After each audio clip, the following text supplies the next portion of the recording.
Welcome back to Switch to Linux. Well, we have an update on the fork of Brave, which was called Braver, and now it's called Bold Browser.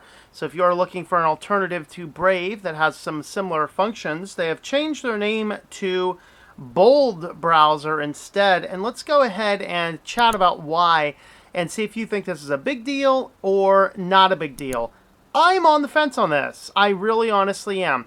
And as you guys know, I'm not a huge fan of Brave in general, and I've never have been. In fact, the more they keep on doing weird, crazy, stupid, and goofy things, the more I feel justified so long that I started to be felt like I was crazy for not supporting Brave, but then slowly and slowly, while they've been gaining some users, they've been losing some users as well for some of the things they were doing. Now, if you remember back about a month ago, we reported that the Brave browser had an affiliate link in there. And even that, I defended the Brave browser against that, saying that it did appear to be a legitimate bug. There were other affiliates in there. Several other browsers drop affiliate codes in their systems. The question is, are they automatically autofilled? That's the problem with this one. Well, there were several affiliate links that were not autofilled. That one was, maybe that was, just a random fluke or a bug in the system. I don't know, since I haven't examined the code for it myself. And of course, another issue was, do they announce it or not? And apparently a lot of people didn't know Brave browser had affiliate links. That's no big deal, and some browsers do. Like Vivaldi has affiliate links, but they actually say on their loading page here that there are some affiliate links. I'm okay with that. So what happened recently is, now let's just go back and continue on. Back then when that had occurred, a lot of people decided, we're going to jump Brave. Even Techlore said he stopped using Brave for some applications. And so with that, a new fork of Brave came up and they said it's Braver. Now, allegedly Braver said that this is just a temporary name. I don't know. I didn't spend a lot of time looking into it. But they had their GitHub page was Braver Browser. They had talked about Braver Browser. They even had Braver Browser on some of their social media. So I don't know. I don't think it was a temporary name. That's for me. If you guys want to hunt down the links and let me know for sure, is that correct? Is that not correct? Definitely let me know. But from decrypt.co, Brave browser forces rival browser Braver to change its name. Previously known as Braver, the Bold browser is a new name of the web browser, which is forked from the popular Brave platform in June. All right, so what happened is Braver showed up, and then eventually what happened is Brave came down and threatened a lawsuit. And then both of them, like immature little toddlers, took it to Twitter to fight about it. So, All right, formerly known as Braver, this is the in brief from the article. Formerly known as Braver, the fork of Brave today changed its name to Bold Browser. The team behind the fork said it received legal threats for using similar name to the browser it forked from. Then Brave CEO Brendan Eich said that his firm will not shy away from defending its trademarks. Guys, remember, Brave is not like your standard... it's not like your standard FOSS application. They are a huge business. They had a massive influx of VC capital. And they raise that VC capital under a different marketing guise than what they sell their browser to the rest of the population. That's the reason why I've never been a big fan of the Brave browser. They sold all these advertisers or all these, venture capitalists that they're going to produce something to, quote, disrupt the ad market. They tell us it's all a privacy browser. So then what do? They introduce the new BAT coins, and then when people have quote-unquote donated enough BAT to their favorite content creators, when the content creators haven't even consented to it, then they come in strong on the creators going, we got money waiting for you if you create an account. No, I'm sorry. That's like Grubhub doing its little Gestapo tactics of signing businesses up for their service when they didn't want to, and oftentimes have legitimate reasons for not wanting to. And that's why I resist it. So I'll continue saying it again. If you're donating your BAT to me on a Brave browser, just go ahead and turn that off and donate it to somebody who uses it, because I will not.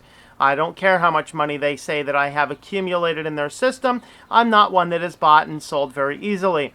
And so, frankly, I'm not ever going to create an account with them, so you may as well just donate it all to somebody else instead. All right, so Braver, which was forked from Brave browser back in June, is now named Bold browser after a member of the project's team was threatened with financial harm. The team behind the browser said in a tweet today, the dispute stemmed from the fact that Braver looks and sounds too much like Brave. And frankly, I agree. Forking Brave and calling it Braver, that's perilously too close to trademark infringement. I completely agree. So Bold Browser at Twitter said, and their logo is quite a bit different now. It looks like more like a badger right now, almost. A cool looking logo. Very good logo. They did a good job on that. It says, due to legal threats sent to one of our community members by a certain party, and I want to parenthetically here, they couldn't go after the organization itself because they didn't know who it was, circa Brian Lunduke's video on privacy today that I completely disagreed with. Nevertheless, I'll do a separate one about that maybe this week. Nevertheless, they found somebody attached to the GitHub account and went after them instead. So it says, due to legal threats sent to one of our community members by a certain party, specifically looking to harm them financially because of what this browser is forked from, we are immediately changing the name and removing all associations to, quote, the browser that shall not be named, end quote. You may as well call it the Voldemort browser, right? So in a tweet of his own, the Brave CEO, Brendan Eich, appeared to confirm that Brave indeed took legal action against the browser, formerly known as Braver, over trademark infringement. And so here's Paranoid Linky on Twitter, says, I am no longer using at Brave browser. Brendan Eich and his clown posse sent legal action to a browser that forked their open source code. By the way, at Brendan Eich, the only use case for BAT is dumping it for Link. Okay. So again, it's like, this is like a 3-year-old toddler fight. My daddy can beat up your daddy. No, my daddy can beat up your daddy, because, okay, it's not the fact that they forked Brave. Somebody can fork Brave. That's all they can do that. It's in the licensing. The fact is that they forked it and then called it Braver. They took the trademark and put an R at the end of it. What'd you expect was going to happen? This is just like the Internet Archive doing what they did. I'm sorry, I don't know what world you're living in, but that's just going to be problematic. So Brendan Eich responds to that tweet, good luck. They will have to rename also a bunch of services and updates on their own. No free riding on our servers. And that's toddler response. Good luck. You're not going to be able to do it. I'm sure they will. I'm sure they'll pull it off just fine without you, sir. Brendan Eich said, again, a trademark can be lost if not defended. This is a bog standard and necessary for any business. Mozilla protected Firefox the same back in the day. As far as I know, it still does as needed. That was a much better response than the good luck, or my dad can beat up your dad. So the second tweet was definitely more respectable than the first. I will grant that. And so, basically, when pressed, Eich suggested in his tweet the context was very clear. Quote, we defend our trademarks just as Mozilla and all other trademark holders do. He said, there is nothing to do with open source, which all of our browser code is, where we welcome pull requests and fork. Open source licensing does not grant trademark license. Okay, that is where I completely agree with Eich on this point. Okay, it's not the fact that they pulled the code. And that's kind of what the first guy's saying. Remember going back to the first tweet. I'm no longer using the Brave browser because the clown posse sent legal action against the browser that forked their open source code. It had nothing to do with the fact that they forked the open source code. It had to do with the fact that they branded it by taking the exact same trademark and adding a letter. Which, for anything, would violate a trademark, whether or not. And so there's a little bit more in there about forks and stuff like that. But a number of people, though, are kind of saying, yeah, they're going to leave the Brave browser over this. I don't know. And I don't specifically have a recommendation. I'm curious what you guys think. Is going after the fork because they took a trademark very similar? Is that worth leaving the company over, or is it not? I agree with them that yeah, somebody can't come in and trademark your trademark, utilize your trademark thing by taking your exact code and doing everything you're doing, just changing a letter and a few things in the background. That's too much like taking Ubuntu and adding a couple themes to it and calling it a forked distro. It's really not. You're just taking it and doing one or two little things to it and giving it a almost similar name with one extra letter. And I agree with them in that respect. They have to protect what they're doing.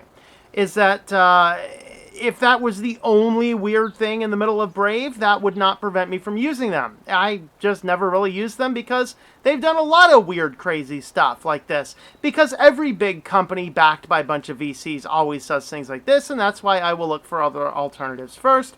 And I'm not opposed to using it. I'm just not going to make it my primary browser. So let me know what you guys think about this argument. Which side do you agree on? Do you agree on the Brave side? Let's go ahead and sue them. Do you think maybe it should have done a little bit quieter, a little bit less forceful? I mean, it'd be like, hey, would you guys mind changing your name on this because it is pretty close to ours without threatening a legal action? Maybe they could have done that, maybe a first pass. I don't know. Maybe they did do a first pass. I don't know. Let me know what you guys think about all this. I'm still on the fence about it. I still am, I have not recommended Brave. I'm still not recommending Brave, but I'm also going to tell you that if it's working for you, use it. I don't care. So that's kind of my thoughts, but that's what's going on with the Brave, Braver, and Bold. So if you're looking for that Braver browser, it's no longer there. It's now called Bold browser. So that's the one you're going to look for. So thanks for coming along, guys. Thank you for the supporters on Patreon and Think Life Media to help keep this channel running, and all the rest of you guys that watch the videos. Thanks a lot for all that, and we'll see you guys in the next one.